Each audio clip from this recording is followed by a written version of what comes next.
ওই হেফাজতের আলেমদের সামনে গিয়ে তওবা করবে যে যা করছি ভুল করছি, আগামী দিনে এই ভুল আর করবো না। 14, 18, 24 এই নির্বাচনে আওয়ামী লীগের যারা অংশগ্রহণ করেছেন তাদের প্রত্যেককে কাঠামোগতভাবে এই ফ্যাসিবাদের দোষর ধরে বিচার করতে হবে। ক্ষমা করে দিলাম এই সুযোগে যেন সে আবার নতুন করে আওয়ামী ফ্যাসিবাদের অংশীদার হয়ে দেশের বিরুদ্ধে কাজ না করে। ক্ষমা করে দেওয়ার পরেও কিন্তু মানুষ ট্রমা থেকে বের হইতে না পারলে সে কিন্তু নিজে ক্রাইমে অংশগ্রহণ করে ফেলে। আওয়ামী লীগ বুঝতে পারতেছেন।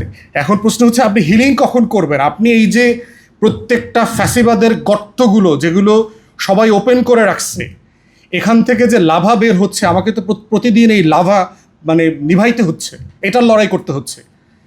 আমাকে প্রত্যেক দিন চিন্তা করতে হচ্ছে ফিরে আসলে কনসিকোয়েন্সটা কি। সরকারি দল যে ফিরায় নিয়ে আসবে না তার গ্যারান্টি কোথায়, সেটাই তো বিশ্বাস করতে পারছি না।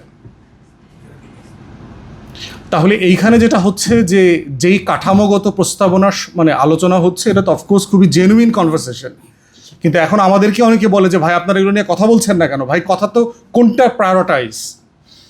আমি কি ডিসেম্বরে আমাকে নিজেকে বাঁচায় রাখবো, এটা আমার কাছে প্রায়োরিটি? হাসিনাকে ঠেকাবো, এটা প্রায়োরিটি? গণমাধ্যমে কালচারাল ফ্যাসিবাদের মুখোমুখি হব, লড়াই করব, ওইটা আমার প্রায়োরিটি? না আমি আহত শহীদ পরিবারের পুনর্বাসন নিয়ে কথা বলবো, হিলিং নিয়ে কথা বলবো? কয়জন কথা বলবো? কয়জন কথা বলছে? তো সেই কারণে এই লড়াইটার ভিতর থেকে আপনার একটা লম্বা লড়াই, এবং আমার কাছে মনে হচ্ছে জুমা কারেক্টলি পয়েন্ট আউট করেছেন, পলিটিক্যাল পার্টিসগুলোর প্রায়োরিটি ডিফারেন্ট হয়ে গেছে। বিএনপি ইন প্রিন্সিপাল রিফর্মে বিশ্বাস করে না, এটা আমি বহুবার বলছি। রিফর্ম কমিশনের সদস্যদেরকে রিফর্ম চলা ঐকমত্য কমিশনের মিটিংয়ে আমি বলছি, অন রেকর্ড, আলী রিয়াজ ভাইকে বলছি, মজুমদার সাহেবকে বলছি, এর কোনোটা বিএনপি বাস্তবায়ন করবে না, আমার নামে লেখা রেখেন। ওনারা আমাকে নিয়ে হাসাহাসি করতো, না না না সময় বদলে গেছে, এই সেই হ্যান ত্যান, জুলাই হয়েছে, এইটা তারা কথা দিচ্ছে। 5 মাসের ভিতরে দেখেন বিএনপি তার 31 দফা 7টা দফা ইতিমধ্যে ভঙ্গ করছে 5 মাসের ভিতরে। জুলাই সনদ বাদই দিলেন। জুলাই সনদ তো দাবি করা হয় যে এটা কি ইটার্নাল ফ্রডের একটা ডকুমেন্টেশন, তাকে চাপিয়ে দেওয়া হয়েছে। নির্বাচনের জন্য মেনে নিয়েছে, গণভোট নির্বাচনের জন্য মেনে নিচ্ছে, চাপিয়ে দেওয়া হয়েছে। 31 দফা থেকেও চাপাইয়া দেয় নেই, তার নিজের কোম্পানির মাল। যেই কোম্পানির মাল তার নিজের শেয়ার মার্কেটে দরপতন ঘটায়া শেষ করে দিচ্ছে, ব্যাংক্রাফ্ট করে দিচ্ছে, সেটা কিভাবে আপনি বাস্তবায়ন করবেন? সো এখন যদি সবচেয়ে বড় দলের কমিটমেন্ট লেভেল যদি এখানে চলে আসে, যে সরকারে আছে, তাহলে জুলাইকে নিয়ে এই যে পুনর্বাসন, হিলিং, এবং দেখেন আমি নিজে গণমাধ্যমে টোটাল কংগ্রেশনাল মডেলের হিয়ারিং এবং এইখানের হিলিং প্রসেসে কী কী হইতে পারে আমি 7-8টা স্টেজ এক্সাম্পল আকারে বলেছি। এর বাইরের কোনো প্রসেস থাকলে বলেন। যারা ফৌজদারি অপরাধ করে নাই, যেটা চেয়ারম্যান সাহেব বলছিলেন, আমি তওবা কমিশনের কথাও বলছি, বহুবার বলছি, একটা তওবা কমিশন করেন।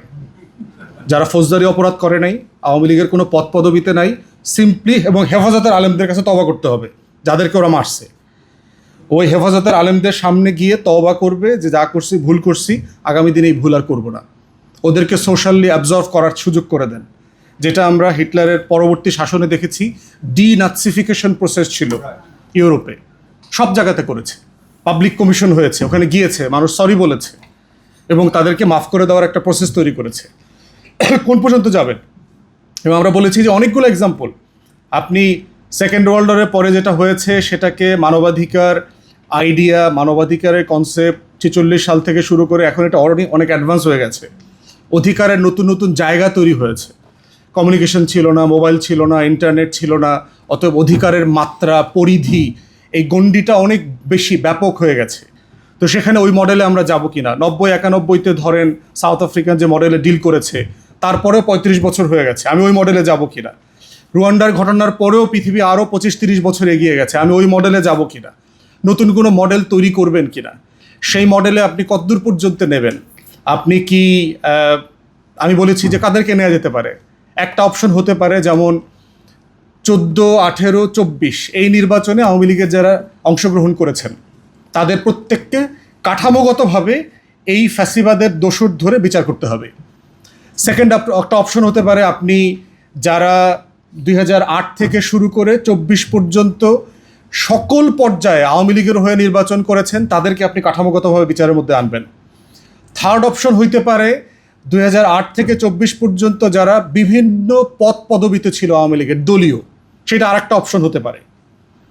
এর বাইরে হচ্ছে একদম স্পেসিফিক অভিযোগ, কোথাও পদ পদবিতে নাই, কখনো কোনো নির্বাচন করে নাই, কিন্তু আপনি ছবিতে, ভিডিওতে, ফুটেজে দেখতে পাচ্ছেন হেলমেট বাহিনীর সদস্য মারধর করছে, খুন করছে, তাকে বিচারের মুখোমুখি করবেন। বাকিদেরকে জেনারেল অ্যামনেস্টির একটা পোস্ট ফলো করতে হবে এবং তাদেরকে ডিজিটালাইজ ফরেন্সিক এভিডেন্সের আওতায় আনতে হবে। ক্ষমা করে দিলাম এই সুযোগে যেন সে আবার নতুন করে আওয়ামী ফ্যাসিবাদের অংশীদার হয়ে দেশের বিরুদ্ধে কাজ না করে। তাহলে তাকে একটা সার্ভেলেন্সের মধ্যে রাখতে হবে একটা সার্টেন টাইম পর্যন্ত, যে সে চরিত্রের সনদ দেওয়া, ওই যে মানে পোস্ট বেইল রিপোর্টিং বলে, যে আপনি একটা সময় পর তাকে কন্টিনিউ মনিটর করবেন। এবং এই এক্সপার্টরা বলতে পারবে ক্ষমা করে দেওয়ার পরেও কিন্তু মানুষ ট্রমা থেকে বের হইতে না পারলে সে কিন্তু নিজে ক্রাইমে অংশগ্রহণ করে ফেলে। এরকম ঘটনা ঘটেছে, কারণ সে দেখতেছে যে আমি ক্ষমা করে দিয়েছি, কিন্তু ক্ষমা করে দেওয়ার আগের যে লাইফ স্টাইলে ছিলাম সেটা তার আওয়ামী কমিউনিটি থেকে আলাদা হয়ে যাবে। তার আওয়ামী কমিউনিটির যে বেনিফিট, ঝটিকা মিছিল করলে 10,000 টাকা পাওয়া যায়, আমাকে 3টা গালি দিলে প্রতি গালিতে একটা বার্গারের টাকা মিলে, তো এই টাকাগুলো থেকে তো সে বঞ্চিত হবে ক্ষমা চাওয়ার পরে। তখন সে চলবে কিভাবে? আবার ক্ষমা চাইলেও আমরা যারা আওয়ামী লীগকে পছন্দ করি না, আমি তারে তো মনে মনে আওয়ামী লীগে মনে করবো, তাহলে ও তো না ঘাড়কা না ঘাটকা সিচুয়েশনে চলে যাবে। এটা তার ভিতরে একটা ট্রমা তৈরি করবে যে আমি আমার কমিউনিটি থেকে আলাদা হয়ে গেছি। এই জন্য দেখবেন হিস্টোরিক্যালি যারা পারপাট্রেটার্স এবং যারা ভিকটিম, তারা কেউ কারো কমিউনিটি থেকে সরে না। ক্ষমা করে দেওয়া রিকনসিলিয়েশনের পরে দেখা গেছে তারা ঘুরে ফিরে একই জায়গাতে চলে আসে। সাম্প্রতিক সময় আমরা দেখেছি ওয়ার টেররের সময় এই যে হোয়াইট সুপ্রিমেসিস্ট যে গ্রুপগুলো আছে ইউরোপে, এদের রিকনসিলিয়েশনের পরেও তারা আবার ওই হোয়াইট সুপ্রিমেসিতে ফিরে যায়, আবার ওই বর্ণবাদী এরে ওরে মারা ক্লু ক্লাক্স ক্লান এই অপশনগুলোতে চলে যায়। এই জিহাদ ব্যবসায় যারা একবার ঢুকছে, পৃথিবীর বিভিন্ন হুজুর টাইপের পোলাপান যেগুলো আছে, এরা ইসলাম না বুঝা এনট্র্যাপড হয়েছে, এদেরকে আবার এই রিকনসিলিয়েশনের পরে দেখা গেছে আবার ওইখানে বোম মারতে গেছে, আবার করে টাকা দিয়ে দিচ্ছে, তারে বোঝানো হয়েছে এটা করলে পরে তুমি মোটামুটি জান্নাতে কনফার্ম টিকিট পাইছো, যাও 2টা মাইরা দিয়ে আসছে। তো রিকনসিলিয়েশন, পোস্ট রিকনসিলিয়েশনে কিন্তু ক্রাইসিস আসছে। সো এইটা যে একটা হোলসেল রিয়ালিটি, এইটা বোঝার মতো সোনার বাংলায় পলিটিশিয়ান তো দেখতেছি না।